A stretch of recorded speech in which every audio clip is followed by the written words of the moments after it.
Welcome back to Grappling in Thought. Today I want to talk about conflict. We all know conflict.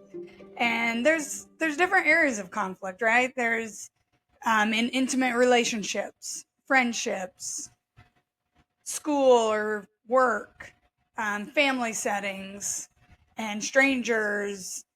There's all these different types, and it happens all the time where you and at least one other person has different feelings or thoughts or wants than the other, and one of you has an issue with it. So the messy, ugly side of conflict is where we get one-sided. We only care about our view and our feelings. We start blaming the other person. We judge the other. We get in a right versus wrong, me versus you mindset. We get closed-minded. We're wanting to be right. We're wanting to be heard. We want to be validated for why we feel the way we do. And often we're trying to prove a point. But when this ugly side of conflict, as I'm sure you've all experienced, closes everything down, one of the people gets shut down, or it will escalate. One start maybe raising their voice, starting to blame, and then the other person gets defensive, and so then they turn and try to defend themselves or start blaming, well, you do this, or no, you do that, and it gets messy, and we just try to one up. Well, when we get like that, nobody's ever actually listening, right? You can say something that makes so much sense, but when you get to a certain level, it doesn't, nobody's listening, nobody's hearing you. And when we handle conflict that way, rarely, at least not in my experience, rarely does anything ever get resolved, because somebody gets shut down, we get upset, we get offended, disrespected. And so whatever the original issue was usually moves on to a whole bunch of things, or it just doesn't get resolved. But conflict doesn't have to be like that. It doesn't always have to be an ordeal. And how do we change that? Curiosity. Curiosity, being interested in their view, in each other's, trying to understand each other's view, where they're coming from, why they say that, why they want to do that, why they think that, why they feel that. Just being genuinely interested in their side. And that's what we all want. We all want to be understood. We all want to be heard. And so when we can actually give that to somebody, it keeps the conversation a conversation. You can actually get to the bottom of it, understand it from their side. Okay, that makes sense. Or, well, let me tell you what I'm thinking.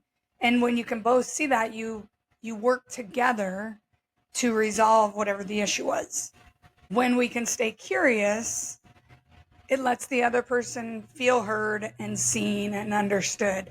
Just the fact of trying to understand someone, or someone trying to understand you, feels good. And it lowers the tension, because curiosity builds connection. It makes you feel connected to the person because they're wanting to understand you. They're wanting to know where you're coming from. And you're being curious about them. You're wanting to know where they're coming from. Even if you don't agree. Almost especially if you don't agree. But even if you don't agree or you think they're wrong, being curious about it and trying to understand where they're coming from, because we all have different views. Each of us has a different view on everything in life. It might be a slightly different view or completely way off. But we have different views, and our views are built on our experiences. And so by getting curious about someone's views, you're actually getting curious about who they are and their experiences, which have built their views. being curious and interested in someone, it allows space. It allows openness, like interest and curiosity and wonder and possibility. And that's a feeling that calms everything, calms the situation, calms the tension. Now, how do we do it? What does it actually look like? It's not always easy. Struggles that I've encountered with conflict are usually when the other person, well, both sides, but when both people aren't curious or wanting to know the other person's view, where they're coming from, and try to understand their side, that can be a struggle. But I try to remind myself I can't control them. I can only control myself. And I'm trying to be curious to genuinely understand their side, to get a feel for where they're coming from.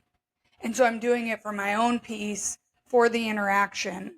And so I have to remind myself to keep being curious. You still want to know. You're still curious about their side, even if they're not curious about my side or my view. And that can be really hard.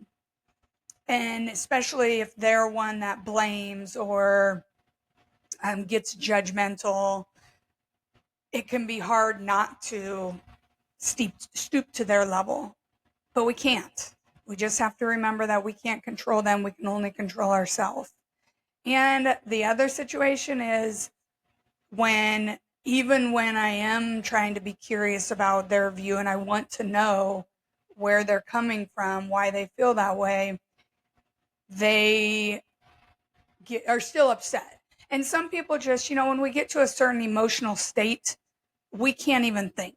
You can't reason with that, with a heightened emotional state. And so when that comes up, a lot of times I'll just let them say what they need to say. And then later I'll come back and try to talk to them and like, hey, can we go back on this? I really want to understand your view. I don't want to get defensive. And I just want to hear where you're coming from so we can discuss it or get resolution. And that has helped a ton. Sometimes I come back too soon. Sometimes they come back before I do. And sorry about that. Can we finish that conversation? Now, if they don't or they're disrespectful in conflict, which I've had that too, and those times I have to walk away.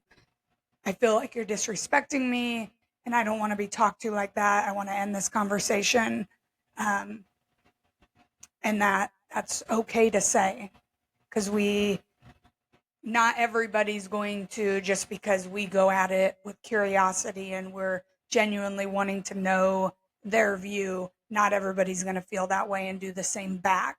And we have to understand that going in and not get all butthurt about it, because we're doing it so we can understand their view.